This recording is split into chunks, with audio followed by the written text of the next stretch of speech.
ఇప్పటిదాకా నేను మూవీస్ కోసం చేశా, నా కోసం చేశా. ఫస్ట్ టైం మీకోసం ఒక వీడియో చేస్తున్నా.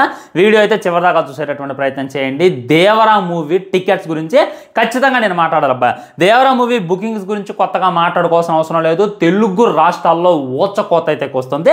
ట్రైలర్ బాగలేదన్నారు, ట్రైలర్ స్లోగా ఉందన్నారు, ఆచార్య రీమేక్ అన్నారు, అండ్ ప్రీ రిలీజ్ ఈవెంట్ జరగలేదన్నారు, సినిమా మీద హైపే లేదన్నారు. కట్ చేస్తే మాస్ బుకింగ్స్ అయితే జరుగుతున్నాయి అనమాట. నేను ఇప్పుడే టికెట్ అయితే బుక్ చేసుకోవడం జరిగింది. నేను జస్ట్ 2 టికెట్లు మాత్రమే బుక్ చేశా. ఒక్కసారి రేట్ చూడండి, 630 రూపాయలు. నేనేమి బుక్ చేసింది ఐమాక్స్లో కాదు, ఐనాక్స్లో కాదు. ఐమాక్స్లో మ్యాక్సిమం 350 నుండి 550 కన్నా ఎక్కువ ఉంటుంది అనమాట. నేను బుక్ చేసింది ఒక దొక్కు థియేటర్లో అనమాట. కనీసం అందులో సౌండ్ సరిగ్గా వినపడదు. ఈగలో దోమలు వచ్చి కొడతానే ఉంటాయి. గట్టిగా మాట్లాడితే కరెంటు పోతే సినిమా ఆపేస్తారు. ఇలాంటి డొక్కు థియేటర్లోనే ఈ రేంజ్లో రేట్లు ఉంటే బయట థియేటర్ల సంగతి ఏంటి, బయట కలెక్షన్ సంగతి ఏంటి అనేటటువంటిది ఆలోచించుకుంటే నాకైతే దండేసి దండం పెట్టబుద్ధి అవుతుందన్నమాట. అభిమానం అనేటటువంటిది ఉంటుంది. మా ఎన్టీఆర్ సినిమా డే 1 చూడాలి అని ఉరుకులు పెట్టేటటువంటి అభిమానులు ఉంటారు. మరి అభిమానాన్ని ఆసరగా చేసుకొని ఈ రేంజ్లో టికెట్ రేట్లు పెంచడం ఏదైతే ఉందో నాకైతే కొద్దిగా ఇబ్బందిగా అనిపించింది భయ్య. ఓకే, ఉన్న వాళ్ళు ఉంటారనమాట, మీరు కింద కామెంట్ చేయొచ్చు, హే నువ్వు మూసుకొని. కానీ నేను మాట్లాడేది లేని వాళ్ళ గురించి అనమాట. RRR టైంలో చూసుకున్నట్లయితే నేను 2 టికెట్లు బుక్ చేశాను. ఆల్మోస్ట్ 450 రూపాయలు పడ్డది. అండ్ అంతకుముందు వచ్చినటువంటి పెద్ద పెద్ద సినిమాలుగా చేసే ఆదిపురుష ఉండొచ్చు, రాధేశ్యామ ఉండొచ్చు, సలార్ ఉండొచ్చు, కల్కి ఉండొచ్చు, వీటికైతే చేసిన అనమాట 450, 500కి అయితే ముంచలేదు. కానీ నేను బుక్ చేసింది కొద్దిగా బెటర్ థియేటర్లో, ఈ లైక్ మన తిరుమల థియేటర్ ఉండొచ్చు, హైదరాబాద్లో కొన్ని సెలెక్టెడ్ థియేటర్లు అయితే బుక్ చేశా. కానీ ఇప్పుడు బుక్ చేసింది ఒక చెత్త థియేటర్లో. అయినప్పటికీ 650 పడ్డది. ఆల్మోస్ట్ 330 దాకా ఒక్కొక్క టికెట్ అయితే పడ్డది. ఒకసారి మూవీ టీం అయితే ఆలోచించుకోవాలన్నమాట. శ్రేయస్ మీడియా మీకు ప్రీ రిలీజ్ ఈవెంట్ పెట్టడం రాదు, ప్రమోషన్లు చేయడం రాదు, కనీసం టికెట్ రేట్లు ఎలా మేనేజ్ చేయాలో కూడా తెలియకపోతే అట్లా గవర్నమెంట్ పర్మిషన్ ఇచ్చేసిందని చెప్పి ఎలా పడితే అలా పెంచుకుంటూ పోతే ఎవడు థియేటర్కి వస్తాడు?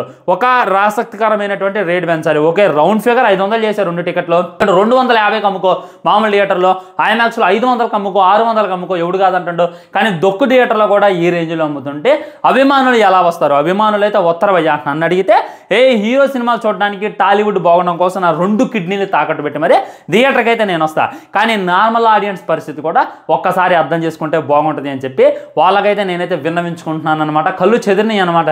ఒకరోజు కూలి, అది ఒక సుతార్ పని చేసేటటువంటి వ్యక్తికి, ఒక కూలి పని వెళ్ళేటటువంటి వ్యక్తికి ఒక రోజు కూలి. మీరు అలాంటిది ఓకే, మాకు అభిమానం ఉంది, మాకు సినిమా అంటే పిచ్చి, మాకు ఎన్టీఆర్ అన్నంటే పిచ్చి, దీన్ని మేము ఆసరాగా చేసుకొని పెట్టినటువంటి కలెక్షన్ అంతా డే 1 గుంజాలని చెప్పి ఈ విధంగా పెట్టడం ఏదైతే ఉందో ఇదైతే కరెక్ట్ అని చెప్పి నాకైతే అనిపించలేదు అనమాట. ఏంది బ్రో అలా మాట్లాడుతున్నావు? ఆల్మోస్ట్ 300 కోట్ల బడ్జెట్ సినిమా బ్రో, ఆ మాత్రం ప్రైజెస్ లేకపోతే ఎలా వస్తాయి డబ్బులు అని చెప్పి మీరైతే కామెంట్ చేయొచ్చు అనమాట. 500, 600 కోట్లు పెట్టినటువంటి సినిమాలు 100 రూపాయలు, 200 రూపాయలకి టికెట్ అమ్మారు. ఒకసారి వెనక వెళ్ళి చూడండి అనమాట. హనుమాన్ మూవీ జస్ట్ 100 రూపాయలకే టికెట్ అయితే అమ్మారు. 100 కోట్లు అయితే వాళ్ళైతే కొట్టడం జరిగింది. కల్కి సినిమా అక్కడక్కడ 100, 150 నడిచింది అనమాట. అది 1000 కోట్లు అయితే కొట్టడం జరిగింది. సో అభిమానులు చూస్తేనో ఫస్ట్ డే చూస్తేనో డబ్బులన్నీ వచ్చేస్తాయి అనేటటువంటిది 100% అది కరెక్ట్ అని చెప్పి నాకైతే అనిపించుకోవట్లేదు. జస్ట్ పెట్టండి, ఒక రీతిలో అయితే రేట్లు పెట్టండి. ఒకసారి ఈయన సరే డే 1 అప్డేట్ చేసేసుకున్నాం అనమాట, బుక్ అయితే చేసేసుకున్నాం. ఇక చేసేది ఏం లేదు. కనీసం డే 2 నుండి సరే ప్రైజెస్ తగ్గిస్తారు అని చెప్పి నేనైతే శ్రేయస్ మీడియాని, మన నందమూరి కళ్యాణ్ రామ్ గారిని, ప్రొడ్యూసర్ కాబట్టి ఆయన అయితే విన్నవించుకుంటున్నాను అనమాట. సో ఈ టీం దాకా వెళ్ళేదాకా, మూవీ టీం వెళ్ళేదాకా ఈ వీడియో అయితే షేర్ చేయండి. నేను మన కోసం చేసినటువంటి వీడియో. మీరు కింద నెగిటివ్ కామెంట్స్ పెట్టొచ్చు, మా ఎన్టీఆర్ సినిమా మీద పడి నువ్వు ఏడుస్తున్నారని పెట్టొచ్చు.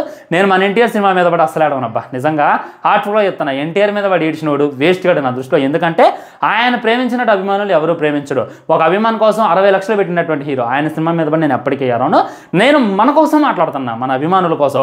ప్రతి ఒక్కడు డే 1 థియేటర్లో చూడాలనేటటువంటి ఉద్దేశంతో మాట్లాడుతున్నా. మ్యాక్సిమం ఒక 50 టికెట్లనే గివ్ అవే ఇద్దామని చెప్పనుకున్నా. కానీ ఆ రేటులు చూసి నేనైతే దండం పెట్టేసా, నా వల్ల కాదని చెప్పి చేతులు అయితే ఎత్తేసా. టికెట్ రేట్స్ తగ్గాక ఖచ్చితంగా మీకు గివ్ అవే ఇచ్చేటటువంటి ప్రయత్నం అయితే చేస్తా అబ్బా, అదే చెప్పదలుచుకుంది అనమాట. మీ కామెంట్ ఏంటి ఈ టికెట్ రేట్స్ మీద మీరేమనుకుంటున్నారు అనేటటువంటిది డెఫినెట్గా కింద కామెంట్ చేసేయండి. వీడియో లైక్ చేయండి, ఛానల్ని అయితే ఖచ్చితంగా ఈ వీడియోని షేర్ చేయండి. లైక్ చేసినా, సబ్స్క్రైబ్ చేసినా చెప్పినా అది మీ ఇష్టం అనమాట. Bye bye.